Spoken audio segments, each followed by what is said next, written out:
জুলাই গণ অভ্যুত্থান দিবসে আয়োজিত ঘোষণাপত্র পাঠের অনুষ্ঠানে অংশ নেননি জাতীয় নাগরিক পার্টি এনসিপির দক্ষিণাঞ্চলের মুখ্য সংগঠক হাসনাত আব্দুল্লাহ। এক ফেসবুক পোস্টে তিনি জানিয়েছেন, ঐক্যের পরিবর্তে বিভাজন এবং শহীদ ও আহতদের পরিবর্তে কিছু মুষ্টিমেয় গোষ্ঠীর মতামত প্রাধান্য পাওয়ায় সেখানে উপস্থিত থাকার প্রয়োজন তিনি বোধ করেননি। একই কারণে ৫ই আগস্ট ঢাকার বাইরে যাওয়ার সিদ্ধান্ত নেন, যা ছিল তার ভাষায় একটি অসম্পূর্ণ ঘোষণাপত্রের প্রতি নীরব প্রতিবাদ।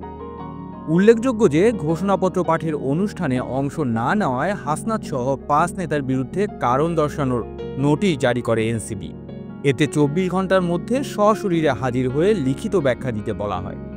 জবাবে হাসনাত দাবি করেন, অনুষ্ঠান থেকে অনেক আহত ও নেতৃত্বদানকারী সহযোদ্ধাকে বাদ দেওয়া হয়েছে, যা রাজনৈতিক ও নৈতিক ব্যর্থতা।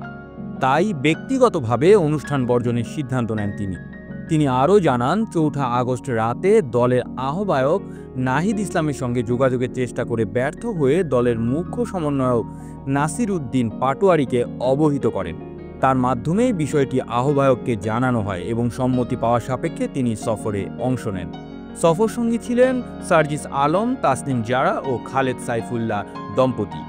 হাসনাত অভিযোগ করেন, এই সফর ঘিরে কিছু গণমাধ্যম ও রাষ্ট্রীয় গোয়েন্দা সংস্থা উদ্দেশ্য প্রণোদিত প্রচারণা চালিয়েছে। তাদের বিরুদ্ধে ছড়ানো হয় গুজব, যার মধ্যে অন্যতম ছিল পিটার হাসের সঙ্গে গোপন বৈঠকের অভিযোগ, যদিও তখন তিনি বাংলাদেশেই ছিলেন না।